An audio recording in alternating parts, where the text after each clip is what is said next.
Hello students, welcome to the part 21 of the topic vectors. In this lecture, we will learn examples on finding area of a triangle and area of a parallelogram by using vectors. We have already seen the formula of finding area of a triangle and area of a parallelogram. The first formula is vector area of triangle ABC equal to 1 by 2 into AB bar cross BC bar, and magnitude of area equal to 1 by 2 into magnitude of AB bar cross BC bar. तर हे फॉर्म्युले आपण properties of vector product of vectors मध्ये learn केलेले आहेत. Triangle ABC जर असेल तर त्या ट्रायंगलचा वेक्टर एरिया ह्या फॉर्म्युल्यानं दिला जातो. म्हणजे AB बार आणि BC बार ह्या ट्रायंगलच्या दोन ॲडजसंट साईड्स लगतच्या बाजू घ्यायच्या आहेत, त्यांचा क्रॉस प्रोडक्ट डिव्हायडेड बाय 2 हा त्या ट्रायंगलचा वेक्टर एरिया येणार आहे. आणि फक्त एरिया किंवा मॅग्निट्यूड ऑफ वेक्टर एरिया म्हटलं तर ह्या वेक्टरची मॅग्निट्यूड घ्यायची आहे. That is magnitude of area or area of a triangle ABC equal to 1 by 2 into magnitude of AB bar cross BC bar. म्हणजे एरिया काढण्यासाठी आधी तुम्हाला ही टर्म कॅल्क्युलेट करावी लागेल आणि नंतर नेहमीप्रमाणे त्याची मॅग्निट्यूड घेतली की एरिया मिळणार आहे. त्याच्यानंतर vector area of a parallelogram हे पण फॉर्म्युले आपण प्रॉपर्टीजमध्ये अभ्यासलेले आहेत. फॉर्म्युले असे आहेत. पहिला, if A bar and B bar are adjacent sides of a parallelogram then vector area of a parallelogram equal to A bar cross B bar and magnitude of vector area equal to magnitude of A bar cross B bar. म्हणजे ए बार आणि B bar ह्या पॅरलेलोग्रामच्या ॲडजसंट sides म्हणजे लगतच्या बाजू ॲडजसंट sides असतील तर त्या पॅरलेलोग्रामचा vector area त्या दोन व्हेक्टर्सचा ॲडजसंट साईड्सचा क्रॉस प्रोडक्ट घेतला की आपल्याला व्हेक्टर एरिया मिळेल. आणि त्या व्हेक्टरची मॅग्निट्यूड घेतली की त्या पॅरलेलोग्रामचा एरिया तयार होणार आहे. म्हणजे vector area of a parallelogram equal to A bar cross B bar and magnitude of vector area equal to magnitude of A bar cross B bar. म्हणजे एरिया कॅल्क्युलेट करण्यासाठी आधी तुम्हाला हा व्हेक्टर एरिया कॅल्क्युलेट करावा लागेल आणि नंतर त्याची मॅग्निट्यूड घ्यायची आहे. Second formula, if A bar and B bar are diagonals of a parallelogram then vector area of a parallelogram equal to 1 by 2 into A bar cross B bar and magnitude of vector area equal to 1 by 2 into magnitude of A bar cross B bar. आता second फॉर्म्युलामध्ये ए बार आणि बी bar हे पॅरलेलोग्रामचे diagonals आहेत. ह्या फॉर्म्युलामध्ये त्या ॲडजसंट sides होत्या. आता second फॉर्म्युलामध्ये हे जर डायगोनल्स दिले असतील तर त्या पॅरलेलोग्रामचा व्हेक्टर एरिया हा 1 by 2 into A bar cross B bar इतका येतो. आणि फक्त एरिया किंवा मॅग्निट्यूड ऑफ व्हेक्टर एरिया म्हटलं की हा फॉर्म्युला येणार आहे 1 by 2 into magnitude of A bar cross B bar. हे फॉर्म्युले आपण एक्झाम्पलमध्ये वापरणार आहे. First example, find area of the triangle with vertices 1 2 0 1 0 2 and 0 3 1. तर इथं ट्रायंगलचे व्हर्टायसेस दिलेत आणि त्या ट्रायंगलचा एरिया आपल्याला फाइंड आउट करायचा आहे. सोल्युशनमध्ये हे जे 3 व्हर्टेक्स आहेत ह्या 3 व्हर्टेक्सना ए बी आणि सी ही नावं दिलेली आहेत. That is let A equal to 1 2 0 B equal to 1 0 2 and C equal to 0 3 1. आता ट्रायंगलचा व्हेक्टर एरिया काढायचा हा फॉर्म्युला आहे 1 by 2 into A B bar cross A C bar. आणि एरिया म्हटलं तर इथं 1 by 2 into magnitude of A B bar cross A C bar. मग हा एरिया कॅल्क्युलेट करत असताना आपल्याला आधी ही टर्म फाइंड आउट करायची आहे. आणि ह्या टर्मसाठी ए बी बार आणि ए सी बार हे दोन व्हेक्टर्स लागणार आहेत, ते फाइंड आउट करायचे आहेत. A B bar equal to B bar minus A bar. B बारसाठी बीचे कॉर्डिनेट्स ठेवलेत 1 0 2 मायनस ए बारसाठी एचे कॉर्डिनेट्स 1 2 0. तर ही करस्पॉन्डिंग सबट्रॅक्शन करायचे. 1 मायनस 1 हा 0 येईल, 0 मायनस 2 मायनस 2 2 मायनस 0 हा 2 येईल. आता हा पॉईंट माहिती असेल तर त्याचा करस्पॉन्डिंग पी व्ही आपल्याला मांडता येणार आहे. पी व्ही मायनस 2J बार प्लस 2K बार इतका येणार आहे. म्हणजे हा ए बी बार हा व्हेक्टर तयार झाला. आता ए सी बार म्हणजे सी बार मायनस ए बार. सी बारसाठी सीचे कॉर्डिनेट्स 0 3 1 मायनस ए बारसाठी 1 2 0. आता ही करस्पॉन्डिंग सबट्रॅक्शन घ्यायचे. 0 मायनस 1 मायनस 1 3 मायनस 2 1 1 मायनस 0 1. आता ह्याचा पी व्ही लिहायचा आहे. Minus I bar plus A bar plus K bar. तर हे दोन व्हेक्टर्स आपल्याकडे आले. आता एरिया ऑफ ट्रायंगलचा फॉर्म्युला लिहिलेला आहे. Area of triangle A B C equal to 1/2 into magnitude of A B bar cross A C bar say equation 1. आता हा व्हेक्टर आधी शोधायचा आहे.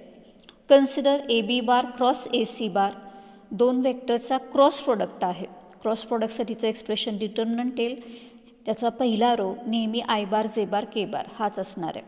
फर्स्ट रो आय बार जे बार के बार. सेकंड रो ए बी बारचे components येतील ते 0 मायनस 2 2 आहेत ते इथं लिहिलेले आहेत. ए सी बारचे कॉम्पोनंट हे लास्ट रोला येतील. ए सी बारचे कॉम्पोनंट्स मायनस 1 1 1 आहेत तर ते इथं लिहिलेले आहेत. आता हा एक्सपांड करायचा equal to I bar into bracket -2 -2.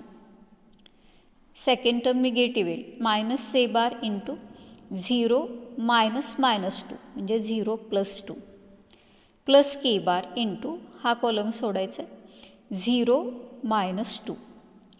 तर ह्या टर्म्स कलेक्ट करायच्या equal to -4 bar -2J bar -2K bar. आता त्याची मॅग्निट्यूड घ्यायची. Therefore magnitude of A B bar cross A C bar equal to square root of -4 square plus -2 square plus -2 bracket square. Simplify करायचं आहे equal to 16 + 4 + 4 equal to square root of 24. Therefore magnitude of A B bar cross A C bar equal to square root of 24. तो number आपल्याला fold करून असा लिहिता येईल equal to square root of 4 × 6 आणि 4 हा परफेक्ट स्क्वेअर आहे. तो स्क्वेअर रूट साईनच्या बाहेर घेतला की 2√6.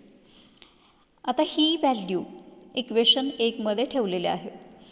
From equation 1 area of triangle A B C equal to 1/2 into magnitude of A B bar cross A C bar equal to 1/2 आहे तसा ठेवला आणि मॅग्निट्यूडची व्हॅल्यू 2√6. 2 कॉमन फॅक्टर आहे तो कॅन्सल होईल इक्वल टू √6 स्क्वेअर युनिट्स हा दिलेला ट्रायंगलचा एरिया असणार आहे. Next example. Find area of the parallelogram with vertices K 1 2 3, L 1 3 6, M 3 8 6 and N 3 7 3. आता इथं पॅरलेलोग्रामचे 4 व्हर्टायसेस दिलेत. मग हा पॅरलेलोग्राम तयार होईल K L M N. आता व्हर्टायसेस दिलेत म्हणजे आपल्याला त्याच्या साईड्स कॅल्क्युलेट करता येतील. मग साईड्स माहिती असतील ॲडजसंट साईड्स. आता इथं KL बार आणि KN बार ह्या दोन ॲडजसंट साईड्स लगतच्या बाजू आहेत. मग ह्या लगतच्या बाजू आपल्याला कॅल्क्युलेट करता येतील आणि KL बार आणि KN बार ह्या जर ॲडजसंट साईड्स असतील तर त्या पॅरलेलोग्रामचा एरिया फॉर्म्युलाप्रमाणे हा येणार आहे. Area of the parallelogram having adjacent sides KL bar and KN bar equal to magnitude of KL bar in cross KN bar say equation 1. म्हणजे ए बार आणि बी बार ह्या ॲडजसंट साईड्स असतील तर त्या पॅरलेलोग्रामचा एरिया आपण magnitude of A bar cross B bar असा घेतला आहे. तसं इथं KL बार आणि KN बार ह्या ॲडजसंट साईड्स आहेत म्हणून ह्या केसमध्ये एरिया ऑफ द पॅरलेलोग्राम हा magnitude of KL bar cross KN बार इतका येणार आहे.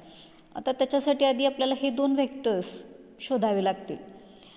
KL bar equal to in terms of its position vectors can be written as L bar minus K bar equal to L बारसाठी Lचे coordinates 1 3 6 minus K बारसाठी Kचे coordinates 1 2 3.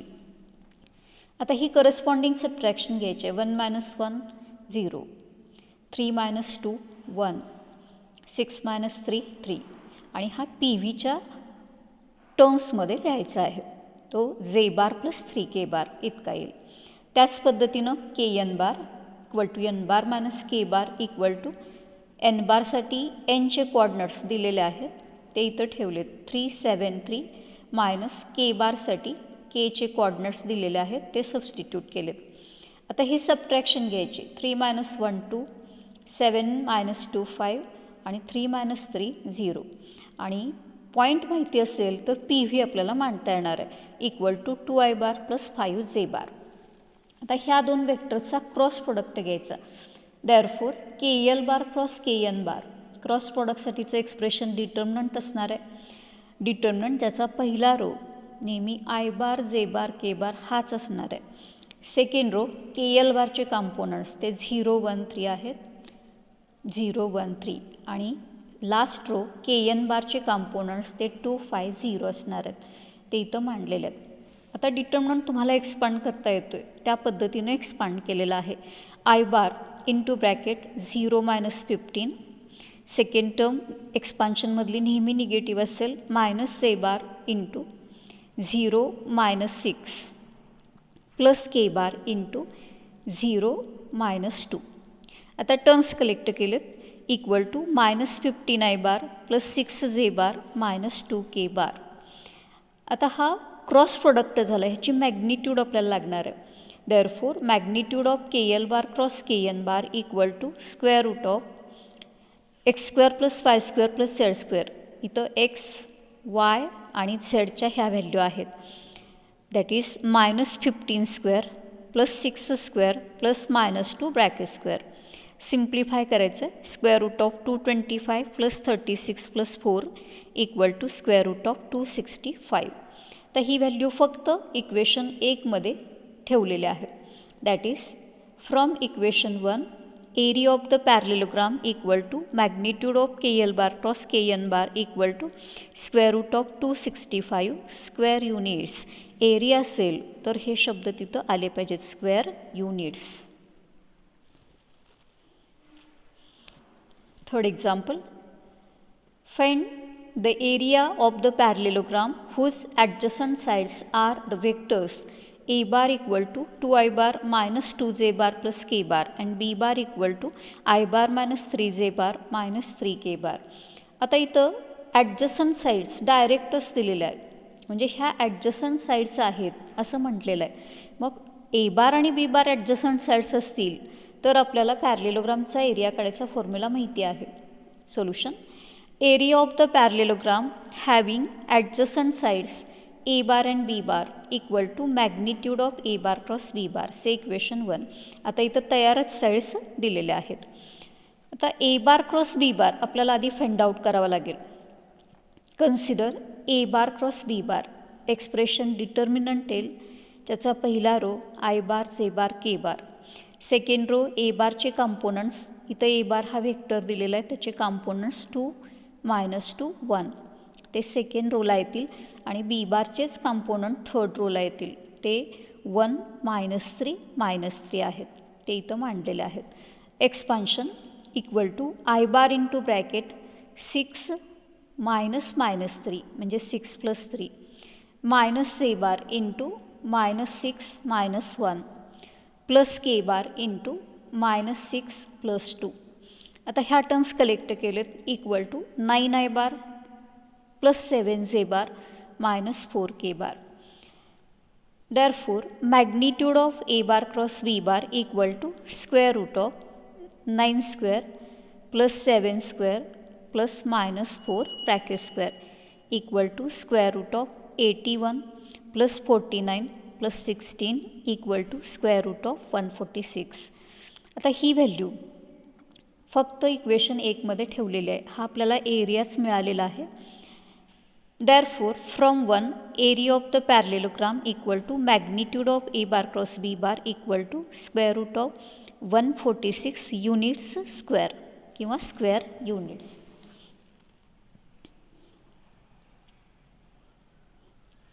Fourth example find the area of the parallelogram whose diagonals are determined by the vectors a bar equal to 3i bar minus j bar minus 2k bar and b bar equal to minus i bar plus 3j bar minus 3k bar. आता इथं diagonals दिलेत मग diagonals दिले असतील तर आपण area find out करायचा separate formula बघितलेला आहे. That is area of the parallelogram whose diagonals are a bar and B bar equal to 1/2 into magnitude of A bar cross B bar. म्हणजे ए बार आणि बी बार जर diagonals असतील तर त्या पॅरलेलोग्रामचा एरिया ह्या फॉर्म्युल्यानं दिला जातो. म्हणजे इथं इक्वेशन 1मध्ये फॉर्म्युला लिहिलेला आहे. तर एरिया काढण्यासाठी we have to find a bar cross B bar. Consider a bar cross B bar. Expression for a bar cross B bar is determinant whose first row is always I bar, J bar, K bar. Second row, components of A bar, it is 3, -1, -2. 3, -1, -2. And third row is of components of B bar. B bar चे component -1, 3, -3 आहेत. ते इथं मांडलेले आहेत. आता expansion equal to I bar into bracket 3 -6 म्हणजे 3 + 6 minus ए bar into bracket -9 -2 plus के bar into 9 -1. तर हे ब्रॅकेट कलेक्ट केलेत आणि तो व्हेक्टर मांडलेला आहे equal to 9 I bar plus 11 J bar plus 8 K bar. आता याची magnitude therefore magnitude of A bar cross B bar equal to square root of x² + y² + z². आता हा x आहे, हा y आहे आणि हा z आहे. So square root of 9² + 11² + 8² equal to square root of 81 + 121 + 64 आणि टर्म कलेक्ट केल्यानंतर ती स्क्वेअर रूट ऑफ 266 इतकी येईल. आता ही व्हॅल्यू इक्वेशन 1मध्ये ठेवलेली आहे. From 1 area of the parallelogram equal to 1/2 into magnitude of A bar cross B bar equal to 1/2 आहे तसा ठेवला आहे आणि मॅग्निट्यूडची व्हॅल्यू आपण प्रिव्हियस स्टेपला फाइंड आउट केली ती स्क्वेअर रूट ऑफ 266 अशी आहे. म्हणजे दिलेल्या पॅरलेलोग्रामचा एरिया हा 1/2 into square root 266 unit square किंवा स्क्वेअर युनिट हा असणार आहे.